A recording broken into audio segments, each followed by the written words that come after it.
I think we collectively agreed that 5 minutes was a good amount of time to let things go before we kick things off. Unfortunately, the music only lasts 3.5 minutes, so we do have a loop. Welcome everyone to the second Logos Circle Online of the year. Many more to come. Today we'll be talking about all the same good stuff as we were last week, and even more good stuff on top of that. Sterling, do you want to kick things off? Yes. Thank you, my friend. Welcome to another edition, like a magazine, right? Another edition of Logo Circles. So here we are. Let's before we get started, I'm going to go through the typical disclaimers. We are going to have the usual circle leads up here to speak and provide some updates. That's going to include Chair, Amelia, Roxana. She's also going to come. She's running just a few minutes late. And anyone else, I think I see M here. Anyone else who's running or leading a Logo Circle, and then we'll jump into it from there. So let's get it started, my friends. Number one on the disclaimer list. Any of the ideas, philosophies, thoughts, or considerations that we share are not affiliated with the Logos brand or identity. They are the products of our own thoughts and our own unique individual minds, right? The other thing is, if we happen to talk about a project, whether it be a cryptocurrency project or some tertiary project related to the space, please, by all means, do your own due diligence. Don't YOLO or ape into a shitcoin. And if you do decide to do that, do it at your own peril. Cool. The next thing that's important to mention, I don't know that this is really a disclaimer as it is a consideration or a piece of advice. This is a community space. So if you would like to join us on the stage to engage in this discussion, by all means, please do that. Raise your hand and we will let you up. I was going to say we'll consider letting you up. And in some cases, we may consider letting you up, especially if you are a product of an artificially intelligent superorganism that has now populated the interwebs. Okay, so we may have concerns around that as an issue. Cool. Okay, so while we wait for Roxana here, we'll go ahead and get started with some updates on Logo Circles. As you guys know, it is the beginning of the year. We are rebooting everything, right, in a way. Everyone's still continuing on the path that they're continuing on, and that is to resolve or to solve some local issue, right? Some institutional or governance failure, some area where the local institutions haven't been able to succeed in solving a problem. So that's why we're here. That's why Circles exists. This is something that we have desperately needed in our social context for a long time. So here we are. Let's go ahead and get started. We have Amelia and Chair up. It's time to do musical chairs, Chair. Okay. All right. So whoever wants to kick us off can kick us off with your updates, and we'll get right involved into it. We can go down that road, but it's a road you cannot ungo down. Once you cross that street, you cannot uncross it. Hello, everyone. Yesterday we had our work group meeting of the month for the LA Circle, and it was a productive and fully. We used all the time. We used all 4 hours in the session. It was great. For the productivity that came out of it. But I must say, there were only 3 attendees, including myself, which is fine, except it's a big concern of mine, or maybe the greatest concern of mine at the moment, that my own efforts have not led to sustained and continued growth. That was a work group session, so it was sort of more for people who have been involved in the past in Circles. It was on Monday for the first time, so I'm taking that into consideration. And those who did attend are the most devout and involved attendees. But to that end, we talked about the proposed Snowflake roles model that was recently posted about by the good Dr. Goman in the Logos forum, which you too can peruse and even post on at forum.logos.co. Dr. Goman proposed a Snowflake roles-based model to cover things like overall lead, tech lead, project management, growth, and then some like non-critical roles as well. I think there are 8 or so in total. So we discussed specifically growth and project management as well, are 2 things that if I could get support on immediately, that would be great. And we didn't lock anything in because I wanted a little bit more participation from the group, and I'll write everything. This was not 12 hours ago. Deep in the west side of Los Angeles did all of this go down, so I owe a follow-up post, which I will post in the Los Angeles thread at the aforementioned forum.logos.co. Folks, listen for a moment. I plead with you. Actually, we're doing okay, but we're not doing as well as we could. Please click the pinned tweet up in the top immediately, right now, like and retweet. Please, thank you, immediately. Thank you. So yeah, please follow along at forum.logos.co and all the threads, but specifically the Los Angeles thread. If you are an Angelino or a Southern Californiaite, dare I say an Orange Countyan, and then God help the Inland Empire. Okay. We also spoke about and reviewed the PM process document that some of you may have seen and was discussed last month. That document outlines the 4 phases that a Circles project can be in. I think it actually deserves about 4 more phases if you really think about it. But as they stand right now, phase 1, the idea phase, can graduate to phase 2, the, let's say, approved idea, and now specs and requirements and FERPs, functionality, usability, reliability, performance, and supportability. Specs are defined, which graduates to phase 3, development. And then as defined right now, phase 4, shipped or deployed. But really, that should probably be dog fooding phase, and then phase 5, reiteration phase, and then maybe phase 6 actually launched. But that's maybe beyond the scope of this update. So anyway, we reviewed that as well. I'm looking for pushback on that doc if anyone has it. There's been some light nitpicking on which requirements fall under functionality versus usability and so on. But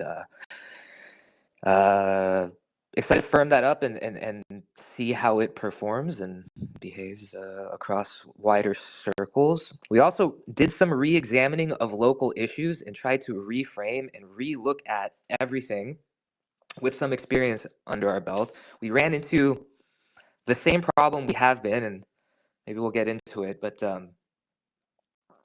figuring out, like, the question is, without doing anything sketchy as the ultimate qualifier, what are people not coordinating on a local level that they could or should be, that would solve an immediate problem? And we're thinking, of course, specifically in Los Angeles. And like within that context, like it was difficult to come up with something that really had enough meat on the bone to justify building something towards, at least for the 3 of us that were there. And if we can get into that today or at some point soon, that would be good. That is what I'm looking forward to most at this point for Parallel Societies. Like, what are others doing to identify and build towards local winnable issues and have more long form and face-to-face conversations to that end. And we also set the schedule more or less for the rest of the winter sessions for the LA Circle, which I'll post about as well. But more or less, that is what happened yesterday, deep in Los Angeles.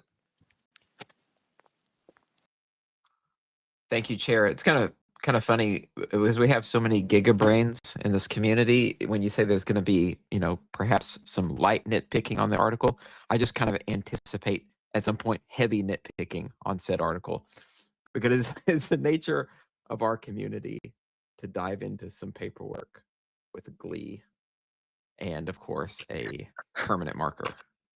Right? Okay. Good shit. Keep it going, my friend. Let's move on here to the next circle. We have, I think, a lot of nice stuff happening already at the beginning of the year. So Amelia or Roxana, maybe Amelia first. I think Roxana was in transition or transit, maybe both.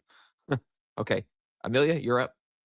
Yes, thank you. Yeah, my first online circle of the year. I missed last week. A lot of us from the Lisbon circle were at the East Global Lisbon meetup, which was nice. We met some cool local developers. We found some new extra technical people to come and join our Lisbon circle, which happened last Wednesday.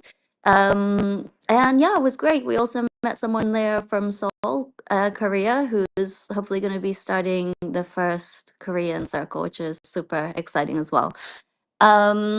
So yeah, at our first January session, we were pretty focused on trying to figure out what type of activation or work the circle would like to do at Parallel Society Festival.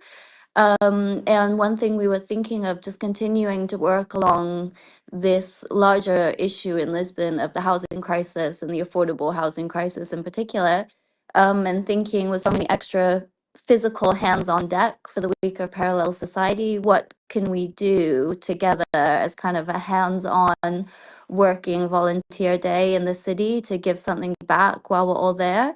So yeah, we're exploring some options. We have some calls this week with different urban farming organizations and a few organizations that are looking into affordable housing opportunities. But yeah, we'd love to kind of have an open day for everyone coming to the festival who'd like to participate in giving something back to some underfunded or undercared for neighborhoods in Lisbon. So we'll keep you updated on that. As chair also we introduced this idea of a kind of more formal engagement ladder in the circle. So having more formal roles for each of the individuals volunteering based on what interests them and what they would like to be working on within the circle and within the volunteer work that we do.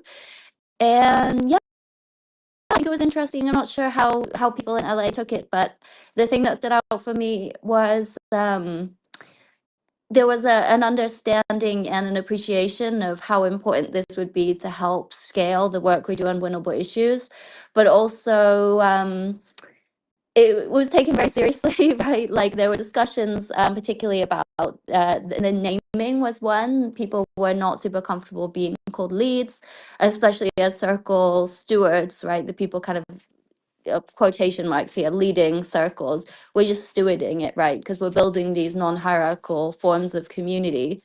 So yeah, we're discussing some different options that could kind of replace leads if we wanted to have like growth stewards and technical stewards. So yeah, in particular, those were the two roles we looked at in the Lisbon Circle. We have an amazing potential technical steward. He's actually running a free blockchain course at one of the universities here until the middle of February. So hopefully he's ready to come and do some proper onboarding and training with some of the technical team.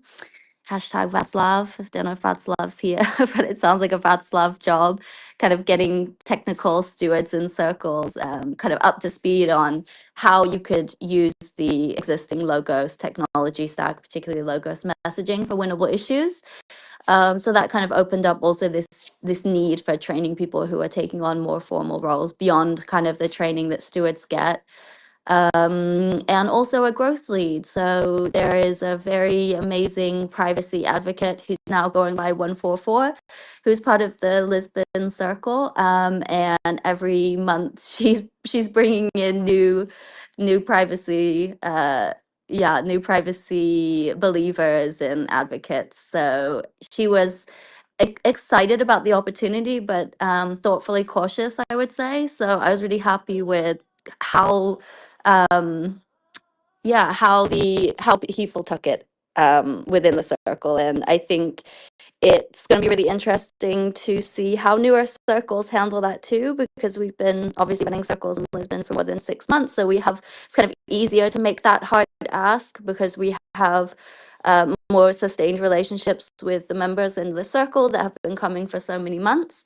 So I'm interested to see how it works in kind of newer circles and newer communities. And that was more or less it, I think, that we were up to in Lisbon. Nice, Amelia. Yeah, also thinking that is an interesting discussion we should have at some point around the terminology use of a leader, right, quote unquote, because it makes sense having a decentralized community or a decentralized ethos. The term leader tends to leave a bad taste in a person's mouth. Personally, I just see it as potentially a semantic thing, right? A steward versus a leader. It's all about individuals who want to take a role in having more responsibility, right, and or providing more inspiration to push that mission forward, regardless of what it's called. Still an individual who's having influence in a decentralized organization. Anyway, that's a whole topic. I do find that interesting. Great work. Keep it up. The use of the more formalized roles is also an interesting thing that we've taken on, which I think can have certainly have value. Cool. All right, we have Roxana. It shows her as a listener, but sometimes we're glitchy and buggy. How are we looking right now? Is she down there or up here? Showing as listener to me, but it's always full of surprises. Yeah, it's possible that she may still just not be quite ready yet. So I'll chat for a minute while I wait for Roxana. I've invited her up to speak again. Oh, Amelia. I might take this moment to show some new circles we have starting in new cities this month that I'm excited about, if that's okay. The first is happening on January 21st in Boston, which is super exciting. Just the second North American circle. So yeah, join. And this is a very, very interesting crew of folk. A few of them we met in Buenos Aires. There's also the two Zenzalu founders are based in Boston. They're in the Telegram group. Hopefully they're going to make it. So yeah, I think it's going to be a really good one.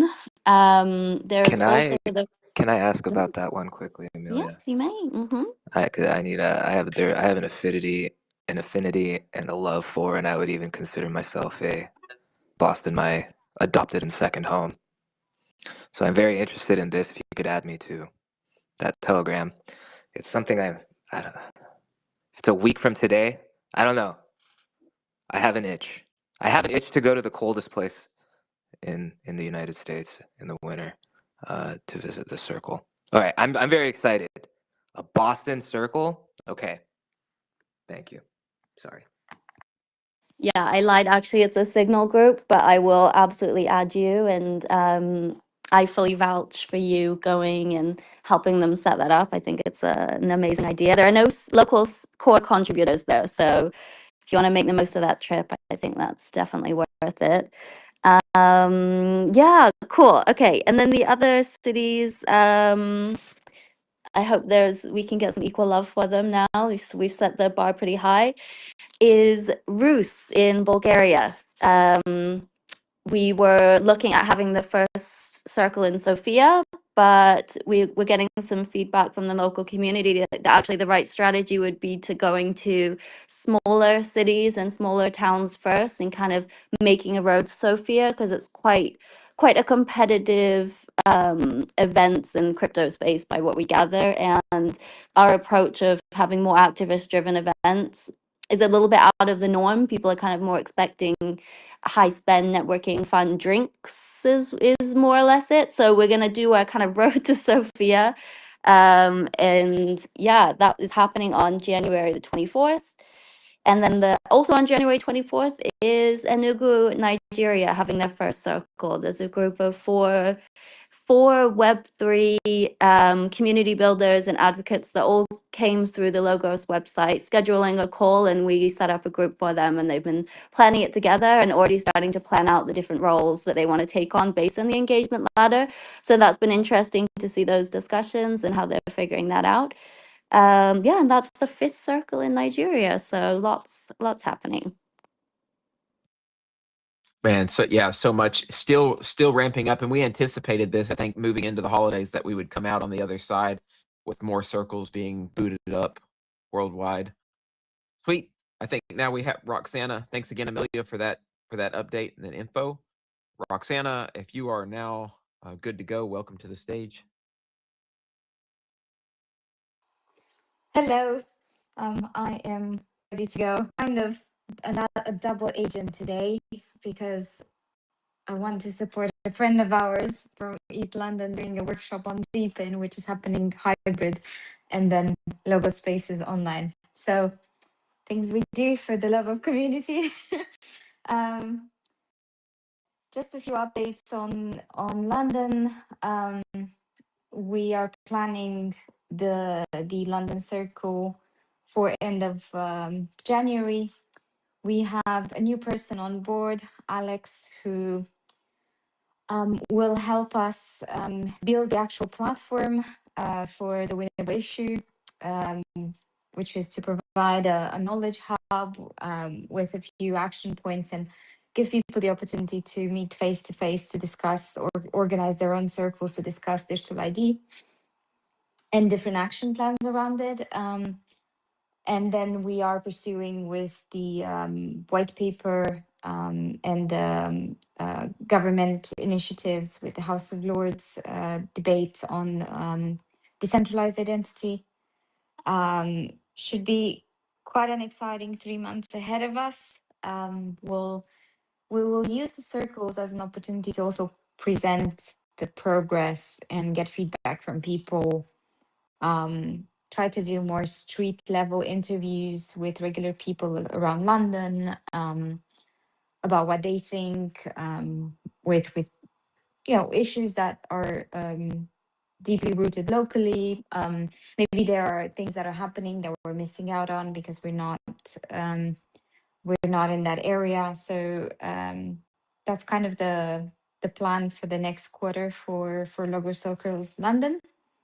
And we're very excited about that.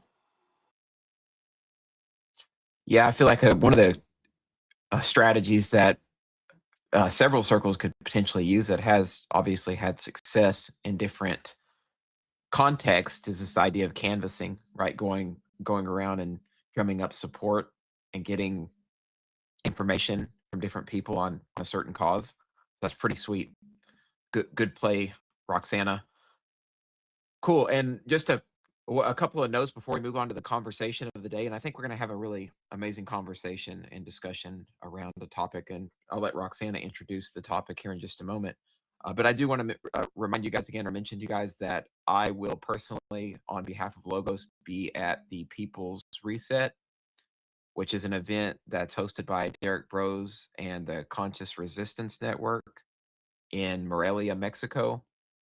It's like a 5-day event, and Logo Circles is going to have a presence. My intention is to host a Logo Circle with the goals that I usually have, which is to find stewards, right? We may use the term stewards to find individuals who may be interested in booting up a circles in their local community because they recognize that there are challenges, there are quote unquote winnable issues. By the way, we still got to revisit that terminology, right? I still sometimes winnable issues just sounds kind of lame, right, on face value, but it actually is meaningful. So that's the important thing, is that there are problems, right? There are opportunities in communities that we're trying to tackle that are representative of some type of institutional failure. So no matter how small these issues are, we can create impact. We can create actual change in communities. And we've done that. We've talked about that a lot on the space, what we've done so far.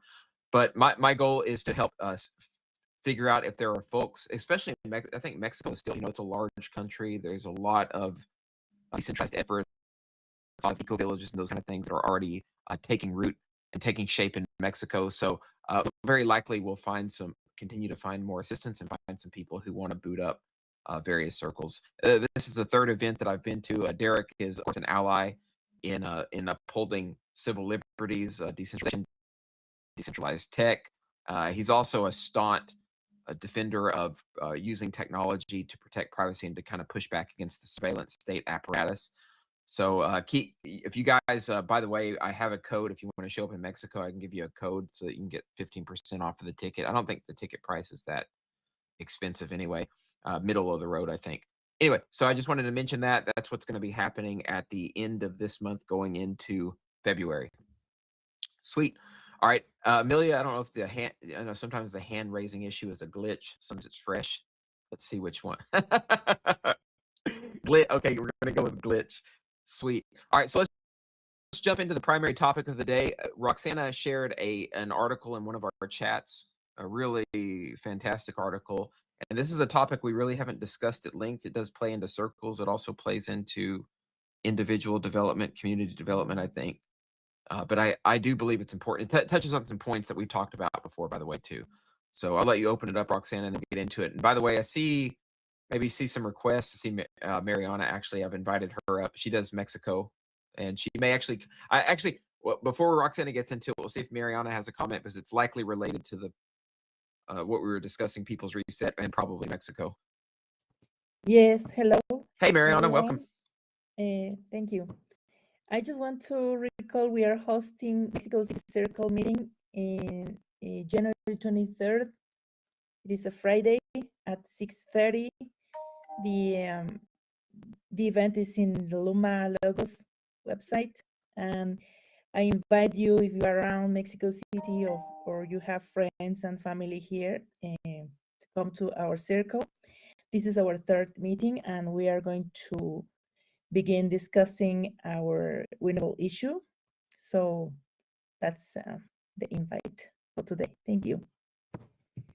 Thanks, Mariana. I love it so much too because I feel like Mexico has to be one of the. I mean, I feel like Mexican culture, Mexican people, for one, just being amazing, also extremely hardworking. I think that there's a lot of issues locally too that Mexicans are going to be very ecstatic to try to find ways to address. You know, they're very. I feel like the culture in Mexico, people are extremely resourceful, and if there's something that needs to get done that the local institutions aren't solving, they already are channeling their energy into find solutions to those problems. I've seen this in a number of cities in Mexico, and I've spent time in central Mexico, including places like Michoacan, where we're going to be, Jalisco. Speaking of central Mexico, I've been to Jalisco, spent some time there. I just love it so much, and there's so much opportunity. So I want to thank Mariana too for doing what she can in Mexico City and keeping circles going. I hope you guys are able to come to the People's Reset. Really, it's going to be a lot of fun. Cool.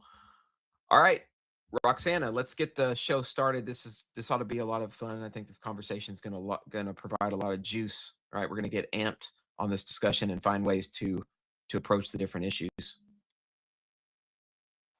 I agree, and it is a long article, so I'll try to provide a fairly on-point summary, at least very close to Logos and what we're doing. The idea is that this article popped a few days ago. It's written by Dan Koe, Koe. It talks about having multiple interests and not wasting the next 2 to 3 years trying to essentially fit in a box. And it talks about this idea of primary themes like generalism being better than over specialization in what he calls the complex world, kind of prepares youth, but I also feel like a lot of people that are currently lost in dread AI. It gives a very practical overview on how you could take a different approach to this, right? In this age of technological renaissance, of the AI renaissance. So he discusses how different experiences and being interested in multiple things is not necessarily a bad and negative thing. He talks about curiosity-driven learning. He talks about serial obsessiveness, right? Like diving into different interests that are quite aligned to build creativity, adaptability, and high-level problem solving.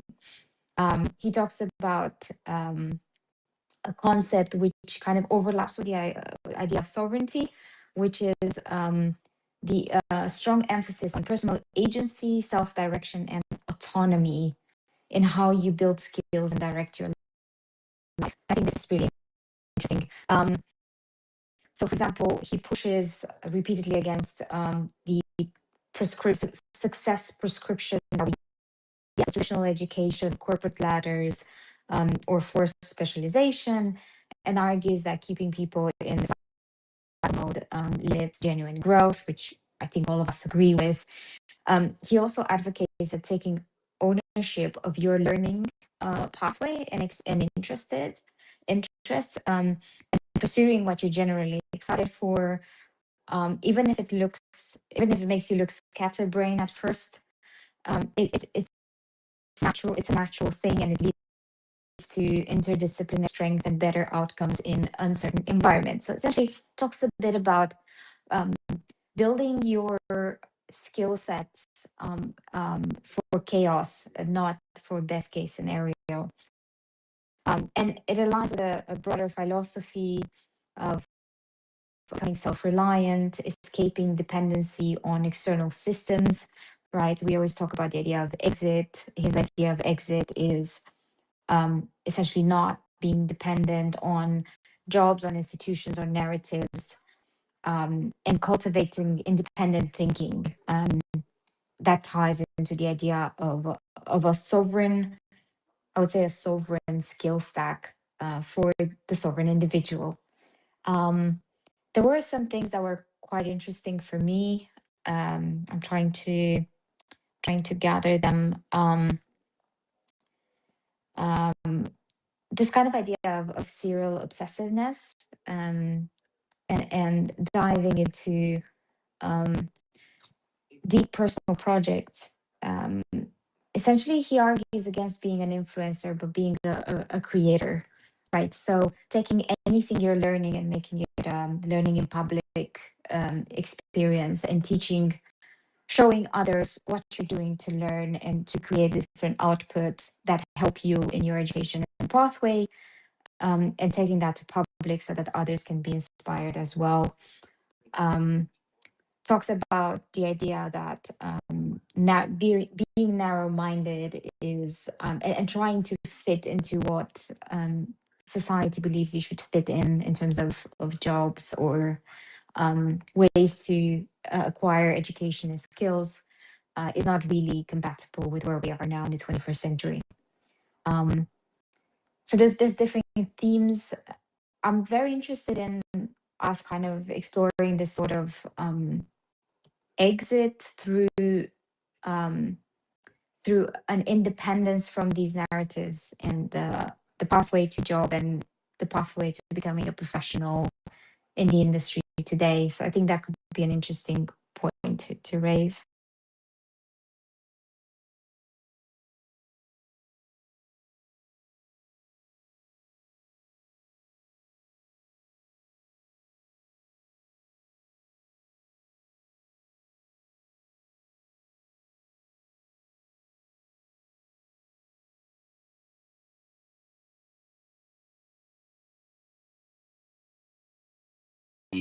Illuminating for a lot of different people, because I do think that even as we move into this more highly connected period in time, where we're not only involved in an ecosystem that is super connected, we also now are like dabbling in the creation of artificial superintelligence. Potentially, we have these agents at our fingertips that can help us with our knowledge capacity, etc. So it really is a transformative time, and I think a lot of us still stuck in the specialization mindset that you talked about, Roxana, and that the article mentions. And of course, by the way, guys, if you want to actually read the article, it's written in X. I shared it. It's in the Megatron above. Highly recommend checking it out.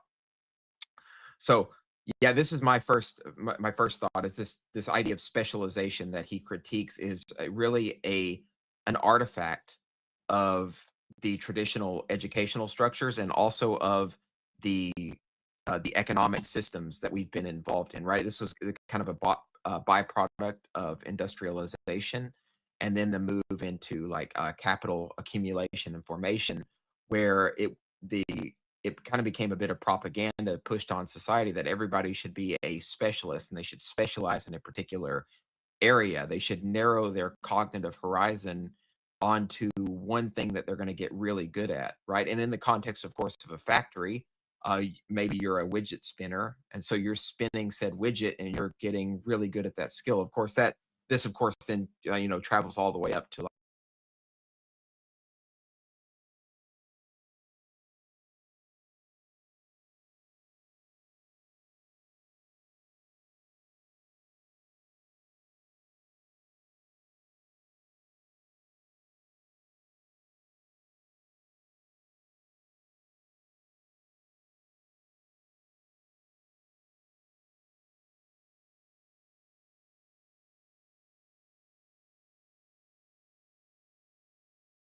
produced some body of knowledge, right, based on previous works, right? And this is this idea of being a polymath, right? Some of the people who have ended up creating some novel invention or writing some treatise had a wide-ranging skill set. And you also see this coming to fruition in academia. This is just a byproduct of what we're now calling interdisciplinary work or multidisciplinary work. Fields like synthetic biology, for instance, wouldn't have come to fruition if people were just specialized on biology. It takes multitudinal knowledge to start to synthesize different areas and bring them together to invent some new category of understanding. And that's happening in multiple domains. So I just think it seems to me a foregone conclusion that being polycentric in terms of our knowledge acquisition is just part of who we are as a species. And specialization, all that does is fit the parameters of some guy who's trying to put us into a box, right? Trying to get us just to think really narrowly, so we're good at some job that creates GDP for the nation state or whatever it is. Instead, we should be really trying to look at a bunch of different avenues of understanding. And the modern day, like with technology and technological advancement, super advancement, really, this is becoming more important than ever. And a lot of technologists have actually written about this in recent era, that this idea of becoming a knowledge broker, right, is even more valuable being extremely good in one narrow domain. So having a strong, broad, like epistemological grasp is so important, because people need a variety of different ideas, different bits of knowledge, different things from different specializations to create and synthesize new types of content, new types of products, new types of services. And this is effectively what a creator does, right? This is what a creator does. And this is what Dan is also getting at in the article, which Roxana also explained. And I think this is just so important. We have to train ourselves not to be stuck in this idea that we have to specialize in one field and then get good at that one thing. Maybe that's part of it, right? But it's really part of an ever unfolding, ever expanding scope or horizon of knowledge acquisition. Roxana. So in his article, there's a paragraph that I really like, and I will literally read it out loud. It says, self-sufficiency is the refusal to outsource your judgment, learning, and agency.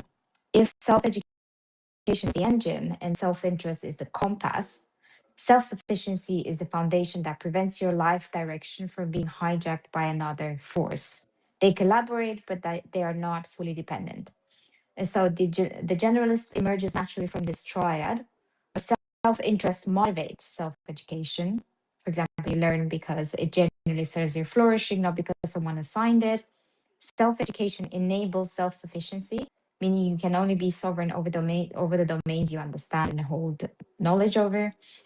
Self-sufficiency clarifies self-interest. When you're not dependent on others' interpretations, you can actually perceive what serves you. Some people call it introspection. Most people pursue multiple interests as an escape from their work. When your interests become your work or your life's work, most of them start to filter out. And this kind of aligns with this idea that in the open source community, people will actually put over 14 hours a week of their free time completely in a voluntary manner, not expecting any kind of financial reward, just because they are interested, just because the things they're working on align with you know, some of their personal beliefs and some of their life goals. Yeah, what 100% concur with that. I do want to get more. Maybe we can get this touches a bit on the critical, but I think it's okay. We could get a bit more into his comments too on the education system. But before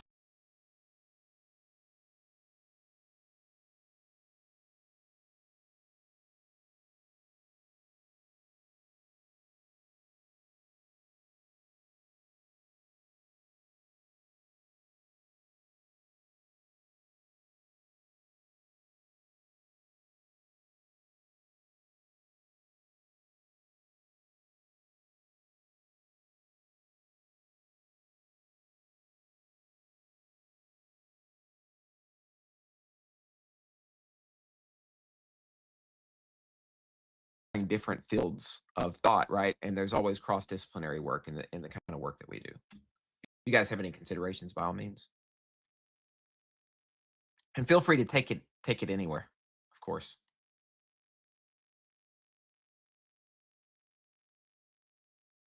Cool. Okay, we'll keep going then. We can get into this education piece. Roxana, is your hand up as an artifact of a glitch?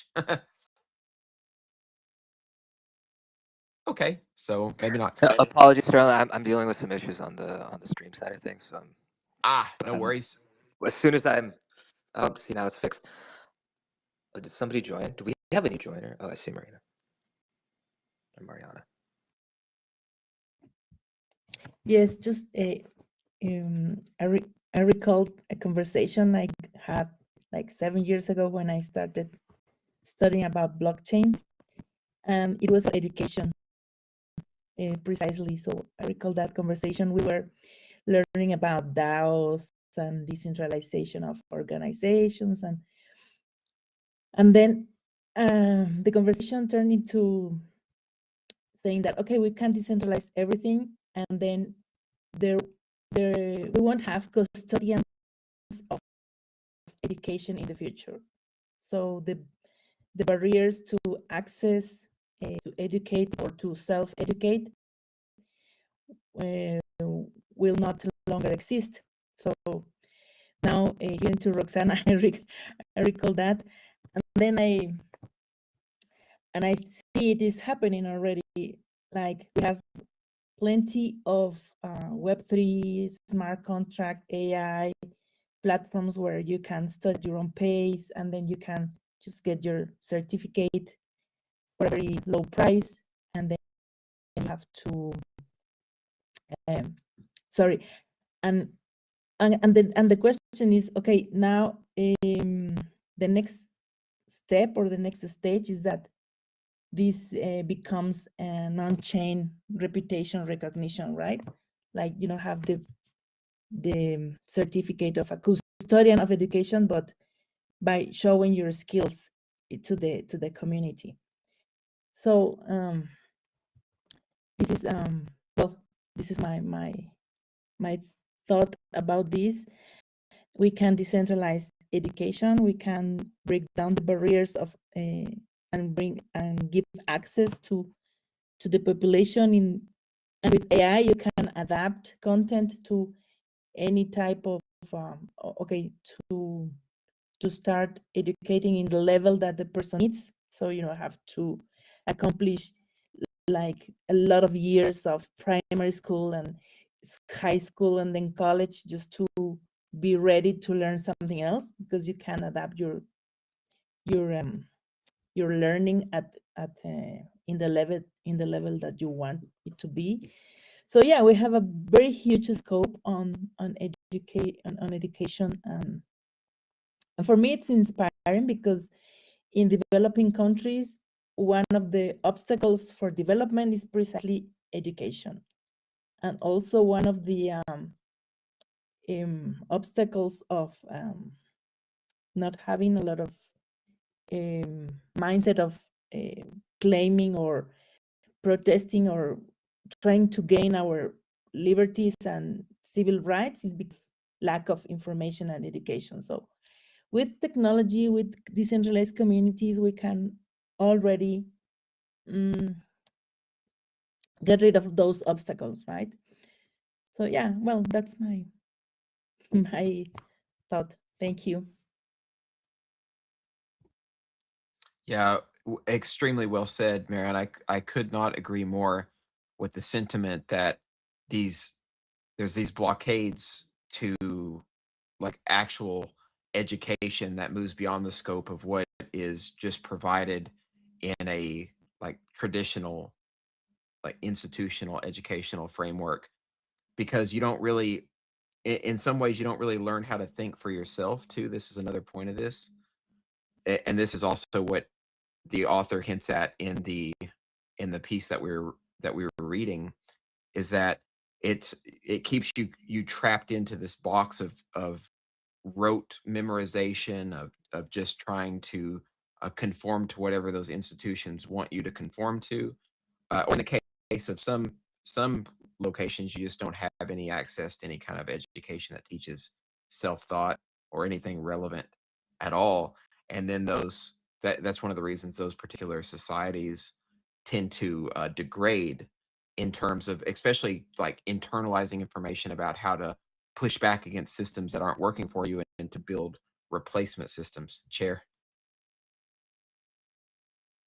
Yeah, so you remind me of one thing I wanted to touch on, was like being forced to think for yourself, especially if you were raised in the public education system of wherever you're from. It could be a difficult thing. It could be a very painful thing. So there's like many anti-motivators that might keep you away from it. The least of which being like you were trained and programmed from an early age not to think for yourself. So there are multiple hurdles in front of all of us continuously, but certainly, and it's easy, and it's very easy to slip back into. You can think for yourself for a while until you get tired, and then you can get back on the conveyor belt because it's easier to use the people mover. Sometimes it's easier to stand to the right, let the people that are in a rush walk on the left, but they're still on the people mover. There's something there. I don't know. That's not a fully formed thing, but thinking for yourself is so critical and can be such a painful process in self-discovery and discovery of realities. But it is a critical tool to have and to keep sharp, especially in navigating these waters of the reality of society these days. Where are we at in society these days? Yeah, it's so true, Chair, what you're saying about public education systems around the world, right? Like, I honestly, it feels like it when I started my master's program and I was asked, okay, now you're going to be graded on your own thoughts. It's not just referencing what other people have said. I found that went from kind of a learning level of 2 to like 200. The difference of kind of how they were expecting you to think, it really made me realize how, yeah, how this kind of ways of thinking just is not integrated in education, right, at most stages. And kind of to Mariana's point, AI is it's very an interesting and exciting way to see how people around the world, especially in developing countries, may be able to use AI to access better education, better learning, access to languages, coding. But how much does AI also take away your ability to think freely and independently? Like, I know if I'm in a rush, I outsource my independent thinking to AI sometimes. And AI tools are scarily I think right now it's kind of a discrete propaganda tool. Like the AI that you choose is feeding you the information based on the sources of what the company behind the AI wants you to see. And I think that could be a huge issue in the future, or something we're going to have to start thinking more about when you see how, if our I don't want to say anything bad about Elon Musk because he can, shut our space down at a click of his fingers, and we have enough of those troubles. But, when he doesn't like something that's happening with Grok, it's scary how quick and simple it is for him to adjust that, or if the extra organization to adjust that. And so, yeah, I think we will probably see kind of in the future of AI, learning and technology, this discussion around AI tools and becoming, yeah, different sources and ways of exhorting your propaganda. Quick logos. Stop the recording. Amelia's gonna get us booted. Just giving you a hard time. No, yeah, extremely valid point. I mean, here's the thing, brass tacks. The education system, even at face value, if it had good intentions, it's completely outmoded, right? Because where this conversation is leading is that we have a lot of different outlets and channels for self-education, and this is what Roxana pointed at, for self-sufficiency. And what's kind of interesting about this sentiment too, it's always been, at least in America, in the US, it's always been part of that, like, quote unquote Protestant American work ethic, which is also part of this idea of like rugged individualism and self-sufficiency that people like Ralph Waldo Emerson, Henry David Thoreau talked about very early on. It was part of this frontier mindset. And this is exactly where we're at. We work in the frontiers of technology and innovation. If anything speaks to our ability to grasp at different types of ideas and deal with radical complexity and novelty, it's this space that everyone in here is working in, because this is the context that actually helps ramp up our ability to see different possibilities and to work within those possibilities and to learn within the context of those possibilities. So I think that is all. This conversation too is extremely valuable, especially if people, even if they're not consciously aware of the fact that they still have sort of this, we have to be specialized and we have to focus in this certain area of education and we have to move through the hurdles that society puts in of us in order to get a job and do whatever we want to do with our lives. Just an anecdote from my own life. I went to school, right? I got a bachelor's degree in psychology. I was working on a master's degree in counseling. I was going to specialize, quote unquote, in counseling and in psychology. But what I didn't realize was there was this whole unorthodox way about going about finding a different kind of career path that only came around, at least came around to me through a form of activism. And it was completely unexpected, right? I was just typing up posts online and critiquing the systems. And in a way, this acted like a job resume, right? I was putting myself out there, and the author talks about this idea of brand environment, right? Code talks about brand environment. When you're producing content, you're creating an environment of ideas that have value or could resonate with people. And when you do that, you're effectively putting yourself on a market. You're selling yourself. So there's an element kind of like self-marketability here. And so when I was doing that personally, I got people reached out to me and said, "Hey, can you come?" The first case was actually with Bitcoin.com. "Hey, can you come work with us at Bitcoin.com and help us open up this news desk and help us write pieces?" And of course I was like, hell yeah. So I actually dropped out of college, right? I stopped going to school. I stopped mid-master's degree after spending all the money for it. In a way, this is just my personal opinion. Again, don't take this as like any kind of gospel, or don't necessarily, you make your own life decisions, but dropping out of college was the best thing that I ever did for myself, right? That was the best decision that I ever made. And it was all based on expanding the brackets and the domains of knowledge into different directions. That's just my personal story. All right, I think we have a request, by the way. M is wanting to come up. M is a circle steward. That's the term I'm going to use now, right, Amelia? We'll use the term steward. Cool. So by the way, I want to take this time to reset the room just a little bit. We've been having, I think, a really important conversation. We are at the exact 1 hour mark. We'll probably go for about another 30 minutes, really focusing on this article and different aspects of it. Really valuable for communities, especially circles who have a lot of different people who are exploring different domains and trying to solve problems that they may not initially have a lot of knowledge from. Only the idea that it's something's broken and you need to fix it, that's going to require a different kind of knowledge base, right? And maybe learning about other types of issues. Cool. Okay, so I'm going to let M, welcome to the stage. Hey guys, how are you doing? Hi, Starling. Doing quite well. Welcome to the stage, my friend. You're welcome to comment on the section or even talk about your circles. No pressure. Thank you. Well, for the circles, I think I'm gonna plan it for like probably January 25, like around that date. This week I'll be busy because I'll be having an interview with the guys from Fira Barcelona. They will be preparing a big event in there, so they were looking for workers. So tomorrow I'll be having an interview with them. Um, I just wanted to say that that story that you told about um Bitcoin.com, bro. See, I just got some news. It was really unexpected.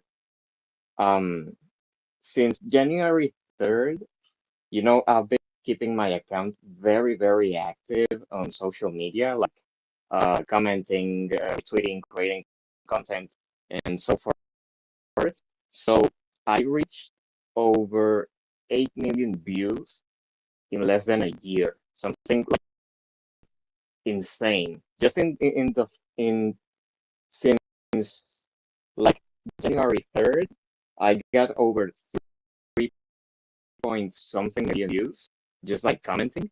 And today, just because of that, um, I got DM'd by CoinMarketCap, and they wanted to give me a badge for my account, and they wanted me to create content for them on their social media. So I would say that just what you said, it's like, yeah, completely true, man. I mean, if you're active, if you follow like all the things you like and you move around that niche, and you just keep it going, it's like opportunities will come to you, man. It's completely real. Yes, Em, thank you so much too for sharing your own personal story and just effectively doubling down on what I said as a potential truth. I mean, the idea I think that's embedded in this is that if we're expanding our domain of education ourselves and we're passionate about our subject matter, about our own personal positioning in the world, about personal development, then that's going to translate as value, right, for other people. And I think it's more important than areas. What I think what we really need to cultivate too are experiences, because now with and Amelia pointed this out, with AI becoming so prolific and predominant, what it means that is like real human experience, real human language, real human emotion is going to become the default for the dispersal and the dissemination of value, right? Because most people, even right now, can still point out if something is just we have a term for it, right? AI slop. You can tell if something is just slop and just produced from AI, right? You can't just tell it to write 50 articles and then publish those and people aren't going to notice, right? So having real like human centric material, I think, is going to become going to have an even higher price tag in terms of its value on it. So, and when I did my thing, right, when I was writing on, it was mainly just posts on Facebook. There was no AI then. It was just me just ranting out the world, and that ended up working out in my favor. Now I think it can be, just my personal opinion, I think it can become even more valuable. And I think this does fit in with the brand environment section of Co's article, again, that Roxana pointed toward. It's about cultivating this practice, and of course he mentions several more points with regard to creating your own brand and understanding that it does require diversity of knowledge, requires interest and passion. There's a bunch of different aspects to it. Chair? You triggered me. I argue it is my unvalidated position that AI has been around a lot longer than and been influencing us, especially if you're online, for longer than we might realize. I think for probably over a decade. If you have ever had to phone into your bank, starting about a decade ago, they implemented AI call screen functionality. And I noticed at some point, this years ago, that depending on the inflection of your tone, it can get you more quickly to a representative or a human being. Um, I found this out after being legitimately upset with something that was happening, and my tone was obviously upset. And what typically takes 3 or 4 prompts and more responses to the automated thing got me directly to an agent. And I realized, wait a second, if I sound angry, it's just going to get me straight to a person. Why would that be? Also, I'm curious if anyone ever experienced the same thing. Also, if you recall, 5 or more years ago, I want to say it's even more than 5 years ago, there was this deluge of quote unquote fake news articles that were flooding the web. And it was covered here and there. I remember it crossing my purview somewhere. And you can still find it. Like there's all these fake news sites with fake news articles, nothing to do with like the fake news meme of elections past.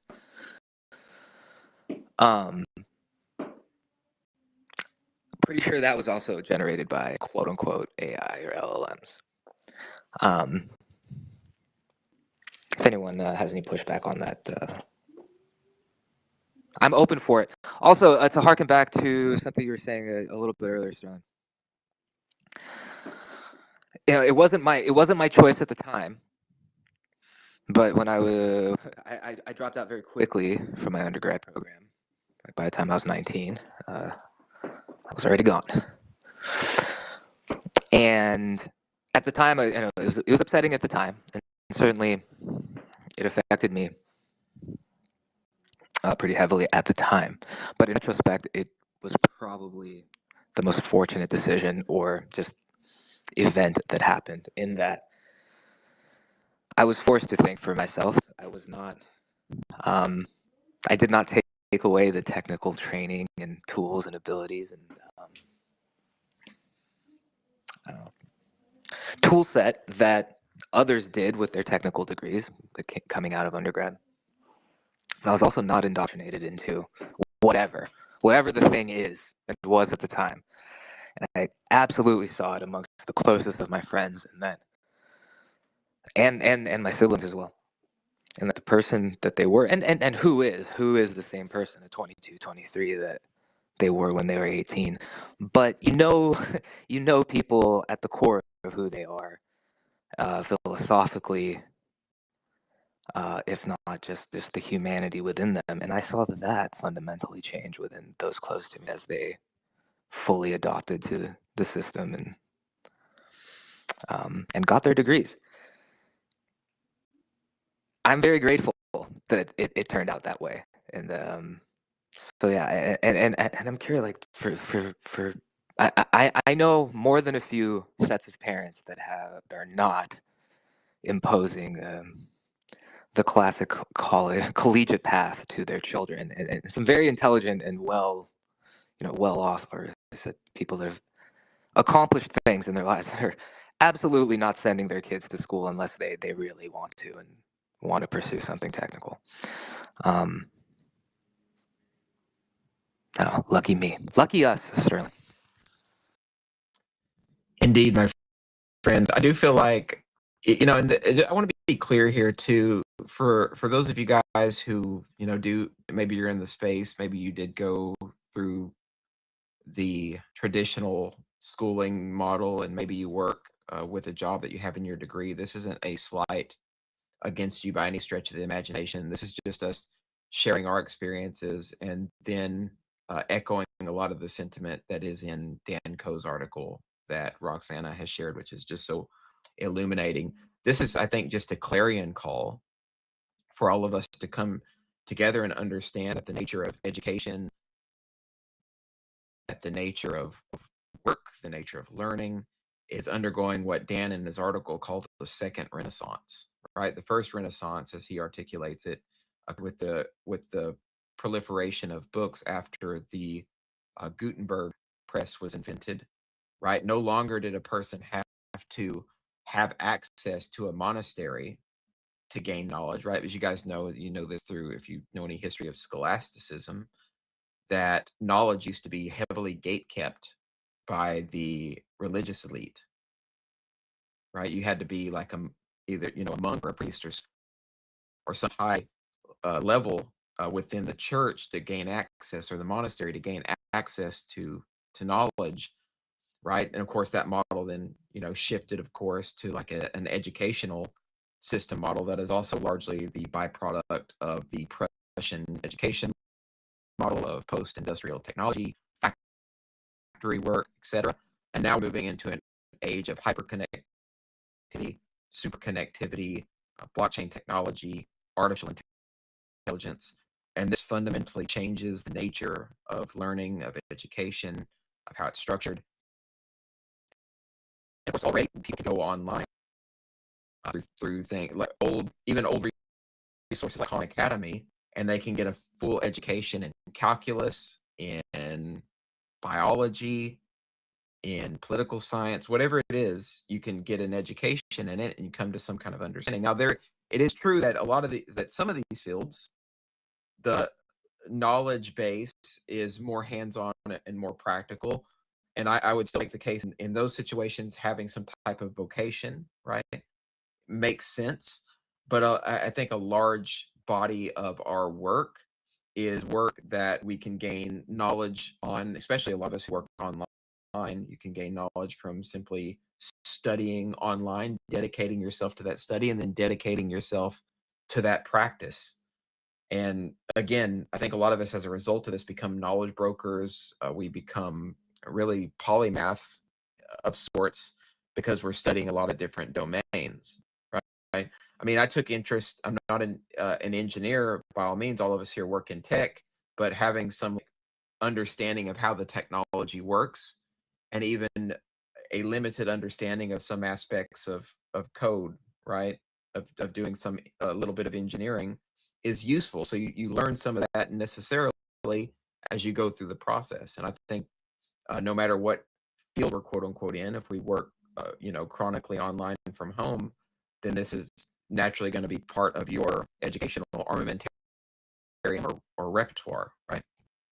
Again, by all means, we continue to discuss. I do want to mention, by the way, if you guys want to really get some insight on how the educational system was originally constructed as a post-war like Prussian effort, I really I can't recommend enough Derek Broze. He produced just an amazing documentary series called The Pyramid of Power, and I believe it's the very first or the second entry into that series is on the education system and how it developed. And he references people like John Taylor Gatto, who wrote a really amazing book, actually very influential, called Dumbing Us Down, where he talks about education system being more like a meat grinder that just like churns out worker I mean, that was the whole purpose of the Prussian education model, right? Was to create people who could be assimilated into the factory, and then could also be ready and willing to go off to war for the nation state. That was part of the Prussian educational model and system. Makes sense, right? Because if you're in wartime, or you know that you're like involved in statecraft, you know that war's looming, you want to have a population that's willing and ready to answer the call to be drafted and to go to war. So it's more about like preparing a person for a certain type of lifestyle, right? Rather than having a person be able to think for themselves. We're entering into an age, an epoch, where self-thought, being able to think for yourself, being able to internalize or ingest a lot of different types of information, assimilate that information, and then produce a creative output is what is helping move our current world forward. There's this other term that I use sometimes to describe what we do, is just being an autodidact, right? Being self-learned in a lot of different domains. This is just so important because it's the bedrock or the foundation of everything that we do in our work working within technology and working within the domain of creating paradigm shifts. I talk about this sometimes in some other spaces, but what we are trying to do is create the zones and spaces to take advantage of novelty, right? And complexification. As things become more and more complex as a result of technology and a result of our efforts as human beings, we naturally have to be able to adjust and adapt to that complexity and indeed maybe even push it forward, right? Again, by the way, guys, you're welcome to come up and have this conversation with us and add to the discussion. I don't have to absolutely monologue, but I definitely don't mind it. But it's yeah, it's a lot of fun. I guess we, by the way, lost Roxana somewhere in the action, but I know that she was in. I'm here. Ah, okay. It says listener. It's glitchy all the time. I have developed a very unhealthy addiction to requesting to to join the spaces as a speaker throughout the whole spaces today. I've done it 6 or 7 times and I'm beginning to get used to it. Yeah, I hear you. This thing is always, it's always super glitchy anyway. I never even know who's up here speaking. Half the time it's not even correct with the numbers. But alas, we will contend with it. We're all here. We're having a great discussion. Amazing space. By the way, I do, again, I'll repeat it. This is intended to be a community discussion. Sometimes we can get kind of high level, but we're open to anybody from any kind of background or any walk of life to share their thoughts and their experiences with this, because this is one of those conversations that lends itself, I think, to a lot of personal experience and people being able to share personal experience with their education, with their background, and how they got to where they were. I'm always interested in hearing more about that personally. Roxana? I will raise a question to the audience. Um, think of the educational system in your country. I'm sure many of us come from very different backgrounds and from very different regions. And think of, I would say, in terms of your own personal path, career. Think of the one thing that you started doing maybe early on that stayed with you throughout your journey, professionally, socially, um, and think of what that was and why it stayed with you. I think maybe to give an example, I used to run a lot of these workshops for freelancers, teaching people how to be financially independent, not work not work as a slave in a corporation. That was my favorite tagline, and everyone got really triggered by it, especially the corporations.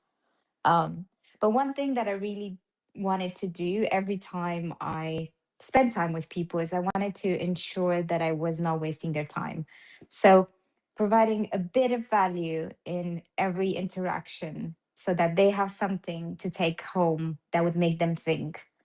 And my goal was not to get them to become freelancers tomorrow. My goal was to sort of plant a seed, and once they felt ready, they would reactivate it and think, oh, 10 years ago, I went to Roxana's workshop and she said some things and they stayed with me and I'm willing to try them.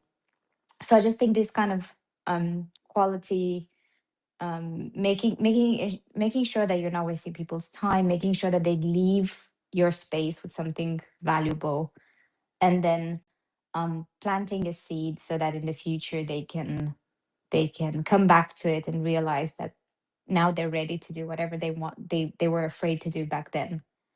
So I'm very curious, what are some of the things that you guys and girls have done early on that stayed with you? Because that for me is one that I've always tried to have it with me throughout the journey. Yeah, Roxana, and while anyone, by the way, anyone decides they want to come up and address Roxana's question or consideration, by all means do. I will mention this does remind me of, was it Steve Jobs in the Stanford speech that's really popular that he gave, this connecting the dots speech? everyone calls it. I don't know if that's the actual name, but I remember he references that we should take the accumulation of our experiences, right? And we may not even see it when it happens, but we'll get to a point in our life. So if we're working towards something that has value for ourselves and potentially has value for others, then we'll eventually be able to connect the dots of the different aspects of our lives and use that to produce or complete whatever it is that we're working on, be it a passion project or be it some project that we're deeply invested in personally. Logos.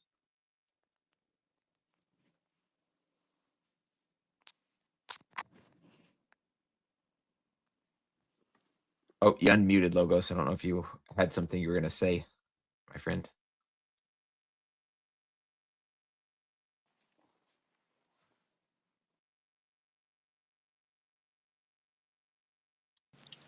Oh God. It's okay. I'm assuming maybe it was just an accident or a misclick.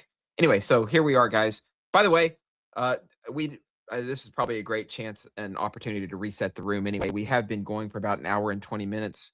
We started discussing circles, where we're at with circles, the current situation, the local issues, winnable issues that we're trying to solve. And Amelia gave us a great update on the new circles that are cropping up. And we're just growing tremendously fast. It's really, the potential here is really revolutionary in terms of circles and its development. Then, of course, we got into today, the talk was on this article that Dan co-wrote. If you have multiple interests, do not waste the next 2 to 3 years. And by the way, I want to contextualize this real quick, because some of you guys may be thinking too, well, how is this relevant to Logos Circles? How is it relevant to? I hope we made it clear, even in the subtext of our conversation.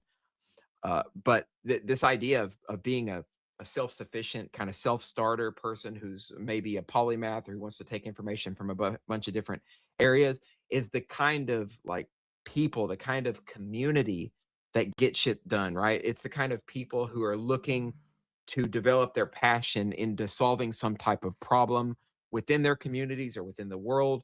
It's a person who's interested in groundbreaking, innovative technologies, because that requires a bunch of different types of knowledge and understanding, because we already know being with Logos isn't just about the technology. It's about the people. It's about the ideas. It's about the history. It's about the paradigm shift that we're trying to construct and to build. So having this kind of like internal compass and internal awareness and being a knowledge broker